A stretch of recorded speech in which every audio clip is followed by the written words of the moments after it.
Meu avô tinha um ofício de ferreiro e quem mexe com a forja é Ogum. E nascendo ferreiro foi guerreiro, meu avô não foi qualquer um. Eu tenho o direito de respirar, porque Oxalá nos traz o ar.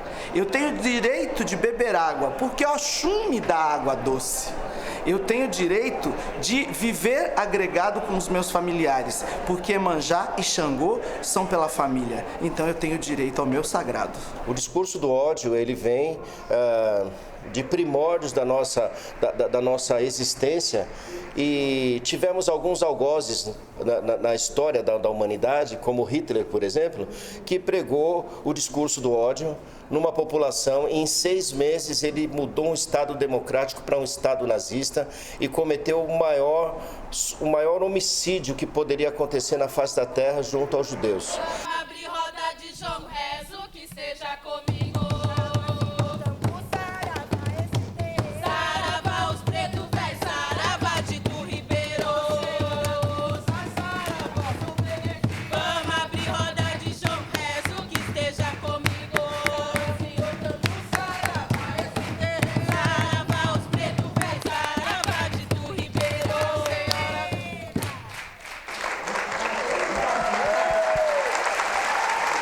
Comunidade de Itu Ribeiro, aqui no nosso programa A Voz das Religiões. Eu vou convidar a mãe Alê do Jongo para sentar com a gente.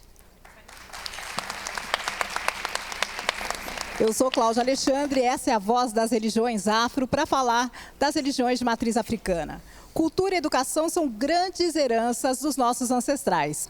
Eu trouxe uma foto aqui. Quem será essa mulher? Tia Ciata. Tia Ciata, a nossa matriarca do samba. Ela não era só do samba, ela era do axé também. Uma grande iniciada para o meu orixá, Oxum. Alguém trouxe foto?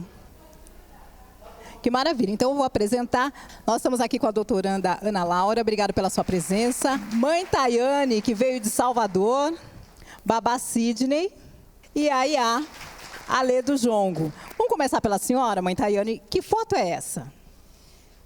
Aqui é uma foto que registra o bater cabeça, que é um ato, né, que nós, da nossa religião, Umbanda, Candomblé, nós fazemos isso para saudar o nosso altar, para dizer, nós somos pequenos, vocês são grandes, uma reverência, um respeito pelo nosso solo sagrado.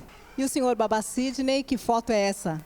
Eu trouxe essa imagem porque você que nos ouve sabe bem que a nossa religiosidade é perseguida por conta de corpos pretos que foram arrancados do continente africano. E eu sempre reitero que a escravidão não foi um romance, foi um crime.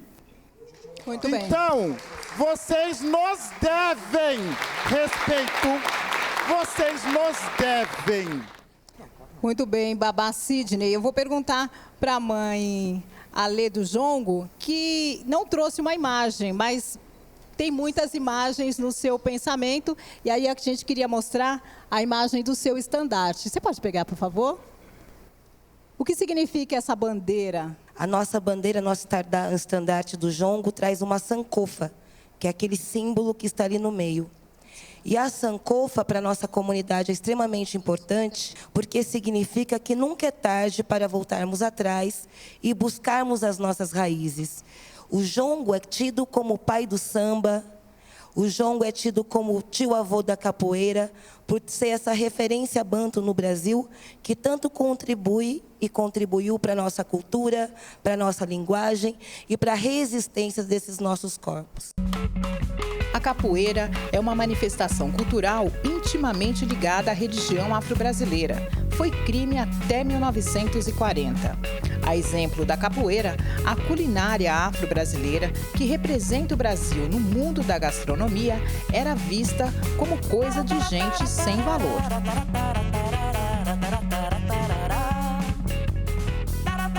Paulo Mansur, onde você está? Cláudia e Alexandra estão aqui e eu queria conversar agora com o Roger Cipó, que é um fotógrafo que está trabalhando com a iconografia do candomblé. Roger Cipó, tudo bom? Você podia falar um pouquinho sobre o que é fotografar essa iconografia do povo, da cultura e da religião afro de candomblé? É muito importante quando o professor Sidney ele aponta para os corpos pretos, porque quando a gente olha a fotografia, a gente está se conectando, apresentando outras narrativas. Então, quando a gente vai para os livros de história e vê os corpos pretos sendo apresentados apenas nos lugares de escravizados, de escravização, o imaginário social remete diretamente que os outros corpos da sociedade, eles carregam essa herança. Quando nós, fotógrafos e fotógrafas, pessoas pretas ou iniciados no terreiro, passam a dominar as ferramentas da comunicação, passam a acessar a fotografia e opta por registrar as nossas experiências de um outro lugar, a gente está falando, olha, agora é o nosso momento de apresentar as nossas belezas. Então, se durante muitos anos a gente foi desumanizado, falar das relações de afeto no candomblé, apresentar a nossa amplitude em cor, movimento, é recontar a história. Isso é a nossa forma de enfrentamento. Então, é isso que nós estamos fazendo. Eu abri o programa mostrando a foto de Tia Ciata, uma imagem que é muito difundida, mas que, na verdade, a gente não sabe se é Tia Ciata. A gente não sabe quem é o autor da foto. Como é que a gente pode corrigir, né, a nossa história a partir da imagem e o que se pode e o que não se pode mostrar do candomblé através das imagens de uma máquina fotográfica? Claudinha, o fato da gente não ter certeza se na foto é Tia Ciata, já é um marco do racismo na fotografia. Porque esses corpos, eles são corpos e não identidades. Quando a gente vai para o candomblé, que é uma religião que foi historicamente perseguida, isso é também um dos motivos que vários dos nossos terreiros não permitiram na história que a gente registrasse as nossas histórias, porque ter fotografia em terreiro de candomblé, em algum momento da história, era produzir prova contra si mesmo. Nesse momento, a gente pode fazer outros movimentos, que é o movimento de apresentar a partir do nosso universo, que é, sim, dominar essas linguagens e contar as histórias a partir de nós. Nada sobre nós sem nós. Obrigada, Roger Cipó, parabéns.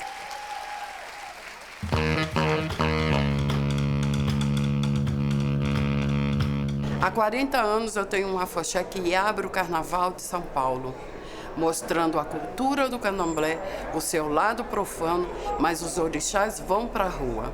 Então, para nós, é um espaço de visibilidade para a nossa religião. É muito importante que nós pensemos na diáspora africana, na dor dos nossos antepassados, para que eles mantivessem o nosso culto e a nossa tradição. Então, continuar com essas tradições é apenas honrar a nossa memória, a nossa ancestralidade e a parte da África que ainda habita em nós. Ora, eu. Dizem que mãe menininha do Cantuá era doce como Oxum e gostava de cantar. A oração à mãe menininha, aquela, ai minha mãe menininha, é uma das músicas de candomblé de maior sucesso em todos os tempos. Mãe Menininha ajudou a trazer artistas, intelectuais e políticos para o axé. Com Mãe Menininha no Cantuá, o candomblé começa a aparecer em romances, novelas e filmes e fica mais conhecido fora dos terreiros. Mãe Menininha comandava os atabaques do Cantuá, cantando e sacudindo seu adijá. Eu vou fazer uma pergunta para a mãe Tayane, que é um bandista, que é de Salvador, um espaço onde as pessoas acham que só tem o candomblé, né? E a senhora toca umbanda em Salvador. Eu queria saber a tradição oral e a umbanda, como se conversa? As pessoas não sabem que na Bahia tem umbanda, mas tem umbanda, tem muito terreiro de umbanda. E tem uma umbanda linda também, que ela se mistura também com o candomblé. Né? Então, isso é importante. E essa oralidade existe na Umbanda. Né? A Umbanda é uma religião brasileira, né? Fundada por um brasileiro, mas que ela bebe, né, dessa cultura toda nossa. Dessa matriz africana, se a mãe me permitir, pois não. Vale destacar, não é? Muitas pessoas acreditam que o continente africano é ágrafo, ou seja, que ele não tem escrita. Não, o continente africano não é ágrafo, né? O continente africano, ele é de tradição oral. E ele não precisa ser de tradição escrita para satisfazer os valores da Europa. Essa é a questão. Obrigado, Claudinha. Temos muito que esclarecer, né, Babá? Muito, muito. Eu vou chamar para a conversa a doutoranda Ana Laura Silva Vilela, para falar um pouquinho sobre o protagonismo, né, empoderamento da mulher. Nós temos a força das iabás nos terreiros, e eu queria saber se elas ajudam a empoderar não só as mulheres da religião, mas acho que todo um contexto feminino, né, no Brasil. Há uma compreensão, né, muito difundida de que as mulheres são seres frágeis, que as mulheres agora que estão se empoderando, né, para quem gosta dessa palavra, sendo que se a gente olhar para a realidade das comunidades de terreiro, são comunidades onde as mulheres negras, né, elas sempre estiveram atuando de forma muito potente. Então, essa alusão a um poder feminino, coisa que não é comum de outras religiões, ela serve, primeiro, dando força para pessoas que têm uma vida marcada, e mulheres que têm uma vida marcada pelo racismo, né, pela desigualdade de gênero, pela desigualdade de classe, e serve também porque as nossas ancestrais, Yansan, Oxum, elas são mulheres guerreiras, né, que têm muita força, que sempre fizeram política, muito antes até de vocábulos que hoje estão no nosso dia a dia, como feminismo. É uma forma muito sofisticada de lutar por direitos que essas mulheres sempre fizeram. Então, é muito importante e um privilégio poder aprender com essas mulheres, acima de tudo. Muito importante. O que a gente tem do candomblé é que ela é uma religião que nasce matrifocal. Diferente da história que a gente vê da Umbanda, né, mãe Tayane? Ela nasce, o marco de origem dela é um homem, né, um caboclo e um homem, seu Zélio. Queria que você me falasse um pouco como é que são as mulheres, a liderança das mulheres na Umbanda. Realmente, né, principalmente aqui em São Paulo, se vê muito mais sacerdotes umbandistas do que mulheres, né? Lá em Salvador, a gente tem uma igualdade, né? Não sei se pela influência forte do candomblé, mas o interessante disso tudo é que não importa, né, se é um pai ou uma mãe, o que importa é como vai se conduzir o trabalho, né? E o senhor Babá Sidney, quer complementar? Nós somos perseguidos também por conta das mulheres que estão presentes nas comunidades terreiro. Não é só por conta de pretos e pretas. E se for mulher preta, aí já viu o que vai dar, né? Não vai dar coisa boa. O que acontece? A ideologia judaico-cristã só tem 2 papéis para a mulher. Ou ela é mãe, ou ela é esposa. Se ela fugir desses papéis, ela não é benquista. As nossas mulheres, as nossas divindades, não. Nós temos mulheres guerreiras, nós temos amazonas, nós temos mulheres sedutoras, nós temos mulheres mães de 9 filhos, nós temos mulheres... Não tem mãe solteira, porque isso não existe mãe solteira, existe mãe. Bendito sois entre as mulheres, você aqui, participação. Não é à toa.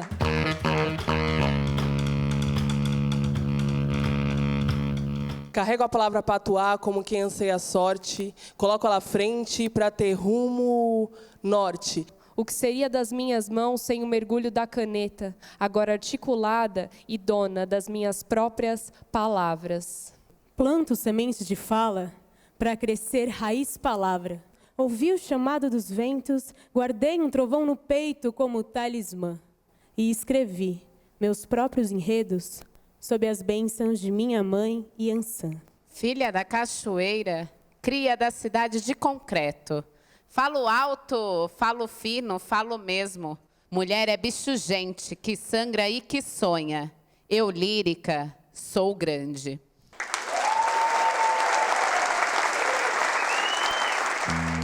Pai Rubens Saraceni, meu pai, sacerdote Rubens Saraceni, mestre Rubens Saraceni, médium Rubens Saraceni, psicógrafo Rubens Saraceni, publicou mais de 50 títulos de Umbanda, criou o conceito de colégio de Umbanda Sagrada, mudou a cara da Umbanda quando trouxe o conceito de curso livre e aberto de teologia de Umbanda para ensiná-la a qualquer pessoa que quisesse aprender sobre a religião.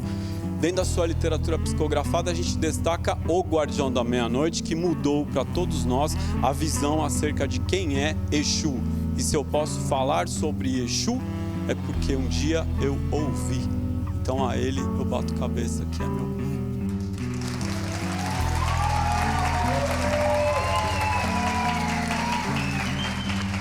O brasileiro é único, você tem aquele abraço, aquele acolhimento, aquela felicidade. O brasileiro é lindo. O brasileiro é lindo por causa da mistura. Eu sou mistura de europeia com índio, com negro. Então o brasileiro é isso, é mistura, é amor, é tudo misturado.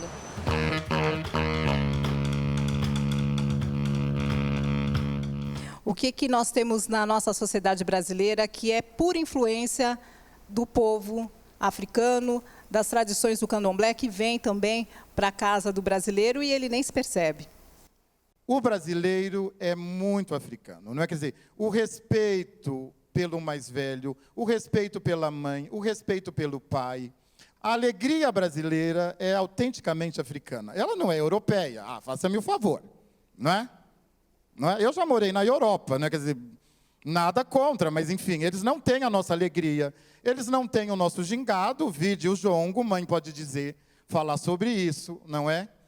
Mas aí nós somos perseguidos. Por que nós somos perseguidos? Porque nós estamos na sociedade do falo, na sociedade do ereto, e na sociedade que diz que ser flexível é fraqueza, não é? Se fosse fraqueza, eu nem estaria aqui, porque o que manteve pretos e pretas até hoje? Foi a flexibilidade. Então, isso tudo, nesta sociedade cartesiana, nesta sociedade enrijecida, faz com que todos nos persigam também. Nós ainda estamos falando de influências e a gente sabe que a Umbanda é brasileira. O candomblé é brasileiro, né? E o jongo é brasileiro, não é? O jongo, ele é brasileiro. Ele tem toda uma influência da região de Congo e Angola, dos africanos bantos que vieram, principalmente para o trabalho nas fazendas cafeeiras da região sudeste do Brasil, mas ele se organiza como essa manifestação, que através da ginga, do toque, do canto, da dança, ele metaforiza e faz com que haja a permanência da religiosidade, do sagrado, da oralidade, das histórias, das memórias. Tudo que se canta numa roda de jongo é uma mensagem de alguém para alguém, é uma crítica social, é um registro, né? Quando a gente canta, ô senzaleiro, não pende no caderno a minha história, ela corre livre na memória. A gente está falando da oralidade, dessa educação que rompe, né, com essa tradição que é da nossa influência. Eu quero agradecer os convidados do programa A Voz das Religiões Afro. Quero agradecer a Ana Laura. Obrigada, Ana Laura. Mãe Tayane, leva um abraço para os meus amigos baianos, para as iás maravilhosas, para os babás. Babá Sidney, muito obrigado pela presença. Mãe Alê, vamos fazer mais uma roda de jongo? Bora lá. Vamos convidar a Mãe Tayane para cantar? Eu quero agradecer a plateia maravilhosa que está participando com a gente. Paulo Mansur, muito obrigada. Obrigado, Cláudia. E preto velho está cansado de tanto trabalhar. Preto velho está cansado de tanto curimbar. Preto velho está cansado de tanto trabalhar. Preto velho está cansado de tanto curimbar. Risco o ponto, queima pólvora, essa é a nossa caminhada. Quem tem fé tem tudo, quem não tem fé não tem nada. Risco o ponto, queima pólvora, essa é a nossa caminhada. Quem tem fé tem tudo, quem não tem fé não tem nada. Quem tem fé tem tudo, quem não tem fé não tem nada. Pois quem tem fé tem tudo, quem não tem fé não tem nada. Quem tem fé tem tudo, quem não tem fé não tem nada. Pois quem tem fé tem tudo, quem não tem fé não tem nada. E tem mais religião afro. Nos próximos programas... E o próprio brasileiro nem se apercebe que está falando africano. Olha, moreo, chapanã, eu ajaro. Olha, moreo, chapanã, eu ajaro. Em geral, nós de Candomblé sempre estamos em paz. O axé é a paz.